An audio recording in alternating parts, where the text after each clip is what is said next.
আসসালামু আলাইকুম। অষ্টম শ্রেণীর শিক্ষার্থীরা, তোমাদের গণিত বইয়ের প্রথম অধ্যায় প্যাটার্ন এর বেসিক ক্লাস আমরা শেষ করেছি, উদাহরণ ক্লাস শেষ হয়েছে। আজকে আমরা অনুশীলনী 1-এর 1 থেকে 5 পর্যন্ত যে প্রশ্নগুলো আছে এগুলো সমাধান করব। যারা আগের দুইটা ক্লাস করনি তাদেরকে রিকোয়েস্ট করব আগের ক্লাস দুইটা করার জন্য, তাহলে আজকের অঙ্কগুলো তোমাদের কাছে সহজ লাগবে। তাহলে চলো আমরা শুরু করি। প্রথমেই 1 নংয়ে বলা হয়েছে নিচের কোন ফলাফলটি 9 দ্বারা বিভাজ্য। নিচের কোন ফলাফলটি 9 দ্বারা বিভাজ্য। আচ্ছা, এটা নির্ণয় করার দুইটা উপায় আমি দেখিয়ে দিচ্ছি, ঠিক আছে? সো তোমরা ষষ্ঠ শ্রেণীতে শিখেছো যে 9 দ্বারা কোনো সংখ্যা বিভাজ্য কিনা সেটা কিভাবে নির্ণয় করা হয়। সংখ্যার অঙ্কগুলোকে যোগ করলে যদি সেটা 9 দ্বারা বিভাজ্য হয় তাহলে সংখ্যাটাই 9 দ্বারা বিভাজ্য। আমি করে দেখিয়ে দিচ্ছি, তাহলে তোমাদের কাছে সহজ মনে হবে। প্রথমে ক নম্বরের যে অপশনটা দেওয়া আছে সেটা হচ্ছে 52 যোগ 25। আচ্ছা, এটা থেকে যদি আমরা যোগ করি তাহলে কি পাবো? 5 আর 2 হচ্ছে 7, 2 আর 5 হচ্ছে 7। এই 7 কি 9 দ্বারা বিভাজ্য? বিভাজ্য নয়, তাহলে এটা বাদ। এরপরে খ নম্বর যদি আমরা দেখি, খ নম্বর অপশনে কি দেওয়া আছে? খ নম্বরে আমরা দেখতে পাচ্ছি যে এখানে 527 যোগ 725। 725। আচ্ছা, এখানে যোগ করলে কত হবে?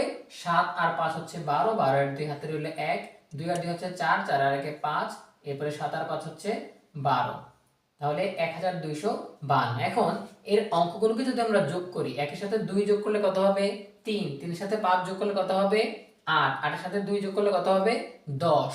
এই যে 10 আমরা পেলাম, এই 10 এটা কি 9 দ্বারা বিভাজ্য? বিভাজ্য নয়, তাহলে এই 1252 এটাও 9 দ্বারা বিভাজ্য নয়। আমরা যদি গ নম্বর অপশনে যাই, গ নম্বর অপশনে কি দেয়া আছে? 412 যোগ হচ্ছে 234। আচ্ছা, এটাকে যোগ করলে আমরা কি পাবো? 4 আর 2 হচ্ছে 6, 3 আর 1 হচ্ছে 4, 2 আর 4 হচ্ছে 6। আচ্ছা, এখানে 646 পাওয়া গেল। এই সংখ্যার অঙ্কগুলোকে যদি আমরা যোগ করি, 6 আর 4 হচ্ছে কত? 10, 10 আর 6 হচ্ছে কত? 16। এই যে 16 পেলাম, এই 16 কি 9 দ্বারা বিভাজ্য? 16 9 দ্বারা বিভাজ্য নয়, কারণ 9 কে 9, 9 তে গুণে 18 হয়ে যায়। এই 16 তে কিন্তু ভাগ করা যাচ্ছে না, বা ভাগ করলে নিঃশেষে বিভাজ্য হবে না। তাহলে যেহেতু 16 9 দ্বারা বিভাজ্য নয়, তাহলে এই 646ও 9 দ্বারা বিভাজ্য নয়। আমরা সর্বশেষ উদাহরণ যেটা দেখতে পাচ্ছি, 75 বিয়োগ হচ্ছে 57। 75 বিয়োগ হচ্ছে 57, তাহলে আমরা কত পাবো? এখানে আমরা যদি বিয়োগটা করি তাহলে দেখো 5 থেকে 7 গেলে কত থাকবে? এখানে আমরা 5 কে 15 ধরতে হবে, তাহলে আমরা পাবো যে 8। এরপরে হাতে যেহেতু 1 নিয়েছি, তাহলে 7 থেকে 5 বিয়োগ করব, থাকবে 2, হাতের 1 বাদ দিলে থাকবে 1, তাহলে 18 পাচ্ছি। এই যে 18, এই 18 কিন্তু 9 দ্বারা বিভাজ্য, 9 কে 9, 9 দুগুণে 18 পাচ্ছি। তাহলে এই অপশনটা কিন্তু সঠিক, আর বাকি সবগুলো সঠিক নয়। এখন তোমরা বলতে পারো যে পরীক্ষায় আমরা এত সময় কোথায় পাবো? একটা এমসিকিউ করার জন্য আমরা সর্বোচ্চ সময় পাবো কতক্ষণ? 1 মিনিট। এখন 1 মিনিটের মধ্যে এই ক্যালকুলেশন করা অনেক কষ্টসাধ্য হয়ে যাবে। এই জন্যই দ্বিতীয় উপায়টা কি? তোমাদের কি মনে আছে সংখ্যা নিয়ে খেলা? তোমাদের বেসিক ক্লাসে আমরা এটা শিখিয়েছিলাম যে সংখ্যা নিয়ে কিছু খেলা আছে, 3টা খেলা তোমাদের বইতে দেয়া আছে। এই খেলার মধ্যে দ্বিতীয় যে খেলাটা ছিল, সেটার মধ্যে বলা ছিল যে তুমি মনে মনে যে কোনো একটি সংখ্যা নাও। এখন মনে মনে ধরো যে আমি নিয়েছি 57, তুমি মনে মনে 2 অঙ্কের যে কোনো একটি সংখ্যা নাও, তাহলে আমি ধরে নিচ্ছি যে আমি 57 নিয়েছি। এইবারে পরবর্তী ডিরেকশন হচ্ছে যেই সংখ্যার তুমি মনে মনে ধরেছো সেই সংখ্যার অঙ্কগুলোকে পরিবর্তন করে একটা সংখ্যা তৈরি করো। তাহলে আমরা 7 আগে লিখলাম, 5 পরে লিখলাম, ঠিক আছে? তাহলে প্রথমে কি করতে হবে? প্রথমে আমাদেরকে মনে মনে একটা সংখ্যা ধরতে হবে, এরপরে সেই সংখ্যাকে অঙ্কগুলো পরিবর্তন করে দিতে হবে, অঙ্কের অবস্থান পরিবর্তন করে দিতে হবে। এবার যে বড় সংখ্যাটা আছে সেই বড় সংখ্যা থেকে ছোট সংখ্যা বিয়োগ করতে হবে। বিয়োগফল সবসময়ই 9 দ্বারা বিভাজ্য হবে। এটা হচ্ছে সংখ্যার খেলা। তুমি 2 অঙ্কের যে কোনো একটি সংখ্যা নিবে, সেই সংখ্যার অঙ্কগুলোকে উল্টে দিলে যে সংখ্যাটা আসবে, তখন যেটা বড় সংখ্যা হবে সেটা থেকে ছোট সংখ্যা বিয়োগ করবে। বিয়োগ করলে সব সময়ই বিয়োগফল 9 দ্বারা বিভাজ্য হবে। তাহলে এখানে লক্ষ্য করো, যে কোনো একটা সংখ্যা নেওয়া হয়েছে, এর অঙ্কগুলোকে উল্টিয়ে দেওয়া হয়েছে। এখানে 7 5, এখানে 5 7, ঠিক আছে?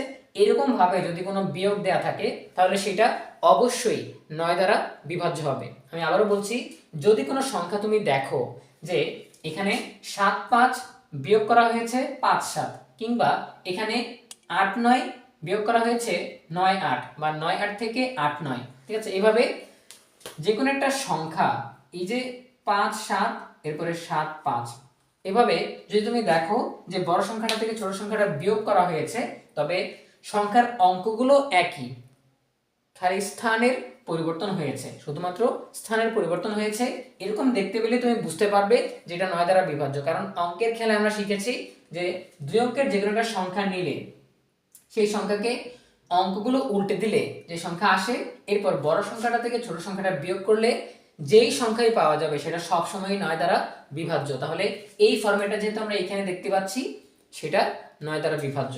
আচ্ছা, এটা দেখি তুমি বলে দিতে পারবে যে এটা 9 দ্বারা বিভাজ্য, এরকম একটা ফরম্যাটে দেওয়া থাকবে। বুঝতে পেরেছো? আচ্ছা, এরপর আমরা পরবর্তীটাতে যাই। পরবর্তী প্রশ্ন হচ্ছে, ক সংখ্যক ক্রমিক স্বাভাবিক বিজোড় সংখ্যার যোগফল কত? ক সংখ্যক ক্রমিক স্বাভাবিক বিজোড় সংখ্যা, এখানে শর্ত দেওয়া হয়েছে যে ক্রমিক বা ধারাবাহিক হতে হবে, স্বাভাবিক সংখ্যা হতে হবে, বিজোড় সংখ্যা হতে হবে, এই তিনটে শর্ত দেওয়া আছে। এখন যোগফল কত? তাহলে ক সংখ্যক, আচ্ছা ক সংখ্যক আমরা পরে নিব, আগে আমরা দেখি যে এটা কিভাবে হয়। মনে করো ক্রমিক বিজোড় সংখ্যা আমরা নিব 1 3 5 7 9, আমরা এখানে কয়টা নিলাম? 5টা নিলাম। এখন এই 5টা সংখ্যা কি বের করতে বলা হয়েছে? যোগফল। তাহলে আমরা যদি যোগফল নির্ণয় করি, 9 আর 7 কত? 16, 16 আর 5 কত? 21, 21 আর 3 কত? 24, আর 1 কত? 25। তাহলে এইভাবে আমরা 25 নির্ণয় করলাম। এখন 25কে কোন সূত্রের মধ্যে ফেলা যায়? বলা হয়েছে ক। এখানে কয়টা আমরা নিয়েছি? ক সংখ্যক। ক সংখ্যক এখানে কয়টা নিয়েছি আমরা? 5টা নিয়েছি। তাহলে 5টার জন্য উত্তর হয়েছে কত? 25। তাহলে ক নম্বর অপশনে দেয়া আছে যে ক হবে। তাহলে আমরা এখানে ক 5 ধরেছি, তাহলে যোগফলটা তো ক হয়নি বা 5 হয়নি, তাহলে ক নম্বর অপশন সঠিক নয়। এরপরে খ নম্বরে বলা হয়েছে 2ক বিয়োগ 1, 2ক বিয়োগ 1, এটাকে যদি আমরা মান বসাই, আমরা 5টা নিয়েছি এখানে, তাহলে 2 গুণ 5 বিয়োগ 1, তাহলে কত হবে? এখানে 10 থেকে 1 গেলে 9 হবে। তাহলে আমরা উত্তর পেয়েছি 25, তাহলে এটাও সত্য নয়। এরপরে গ নম্বরে যেটা আছে ক স্কয়ার, তাহলে আমরা যদি মান বসাই, এখানে 5টা আমরা নিয়েছি, তাহলে 5 স্কয়ার, ঠিক আছে, তাহলে 25, তাহলে এটাই সত্য।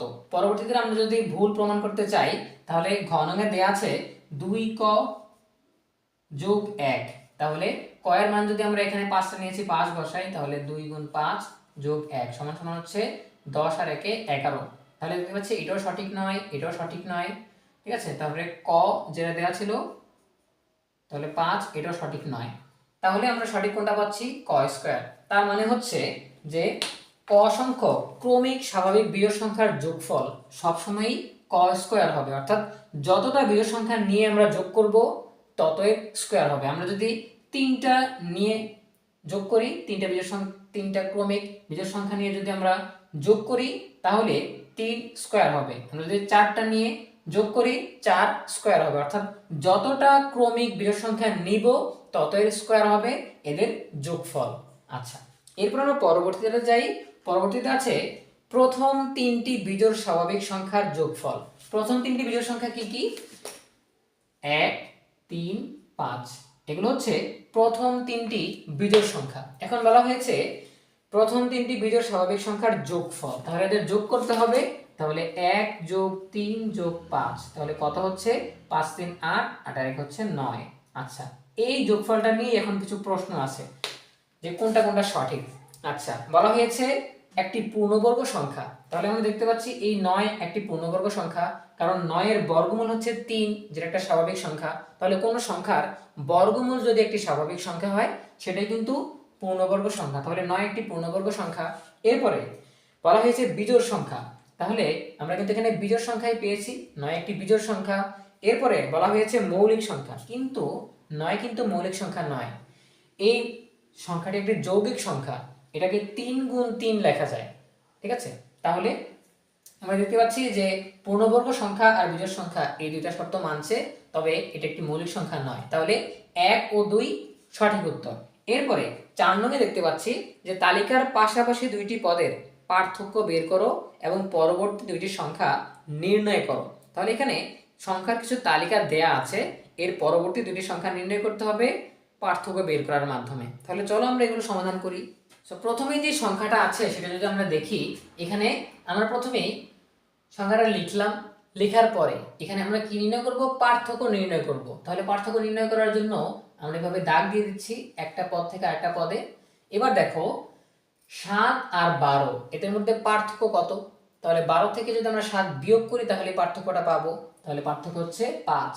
এরপরে 12 আর 17 এর মধ্যে পার্থক্য কত, 5। এরপরে 17 আর 22 এর মধ্যে পার্থক্য কত, 5। এরপরে 22 আর 27 এর মধ্যে পার্থক্য কত, 5। তাহলে আমরা কি দেখতে পাচ্ছি যে এদের মধ্যে পার্থক্য হচ্ছে 5। তাহলে আমরা লিখবো এখানে প্রতিটি পদের মধ্যে পার্থক্য 5। এবার আমরা কি করব, পরবর্তী সংখ্যা নির্ণয় করতে বলা হয়েছে কি, পরবর্তী দুইটি সংখ্যা নির্ণয় করো। তাহলে অতএব পরবর্তী প্রথম সংখ্যা,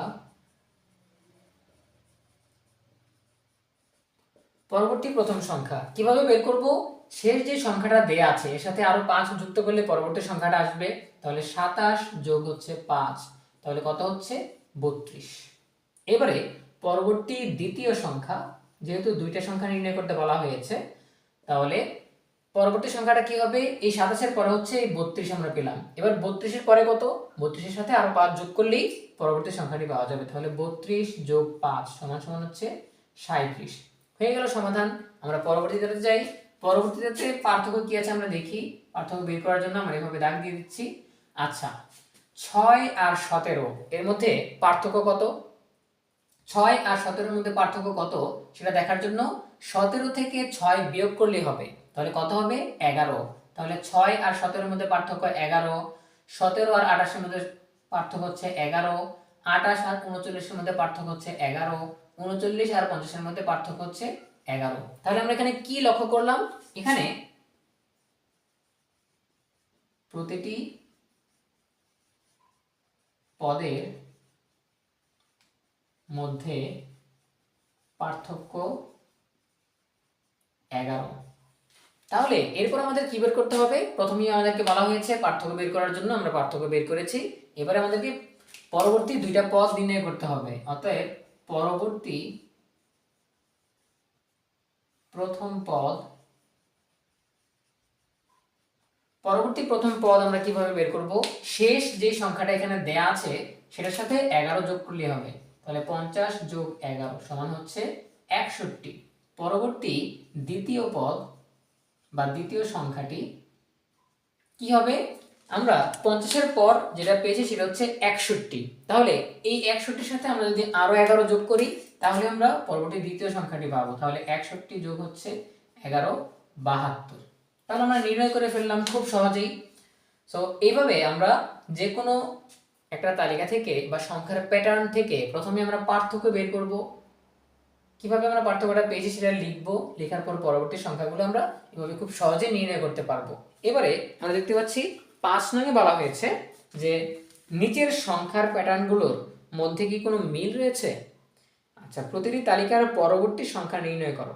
তো প্রথমে আমাদেরকে মিল খুঁজে বের করতে হবে এই দুইটার মধ্যে, আর পরবর্তীতে যে কাজটা করতে হবে এই তালিকা থেকে পরবর্তী একটা করে সংখ্যা নির্ণয় করতে হবে। তো চলো আমরা শুরু করি। তো এই দুইটা তালিকা এখানে দেয়া আছে, এখন এদের মধ্যে কি মিল আছে সেটা আমরা করব। তো এখানে আমরা সমাধান করতেছি। সমাধানে প্রথমেই আমরা যেটা করব 5 নং দিয়ে লিখব যে দুটি তালিকার মধ্যে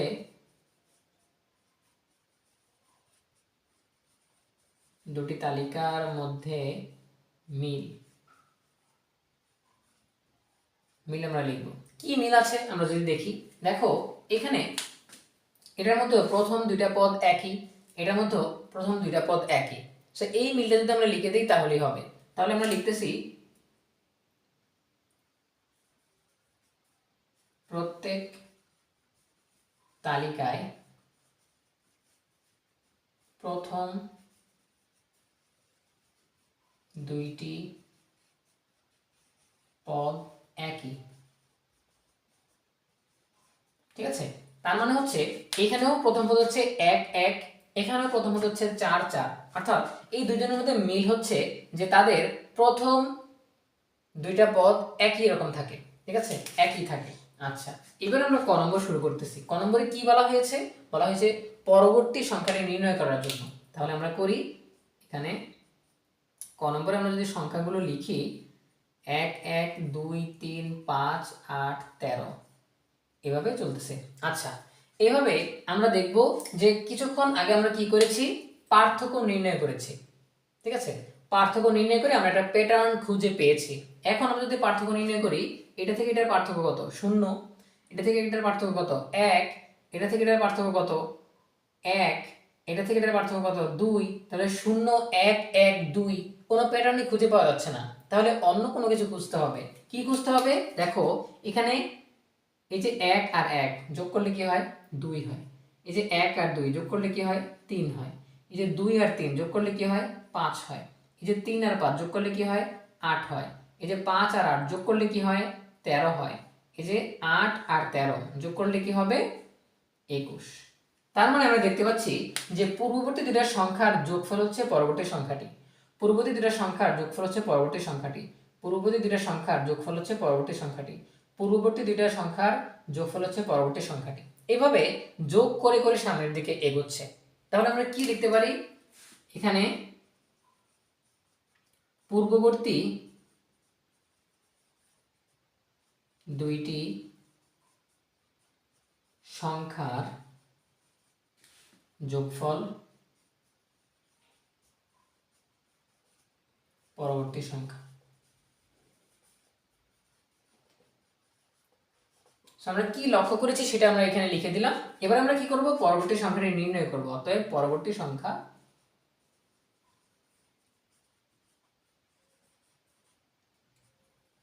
তাহলে দেখো আমরা এখানে কি নিয়েছিলাম, যে আমরা এই 13 এর পরবর্তী সংখ্যাটি নির্ণয় করতে চাই।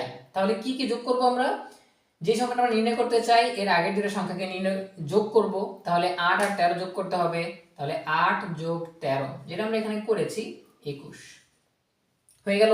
তো এবারে আমরা খ নম্বরের প্রশ্নটা লিখে নিচ্ছি। তাহলে খ নম্বরে সংখ্যার যে তালিকাটা দেওয়া আছে 4 4 5 6 8 11, এভাবে চলতেছে।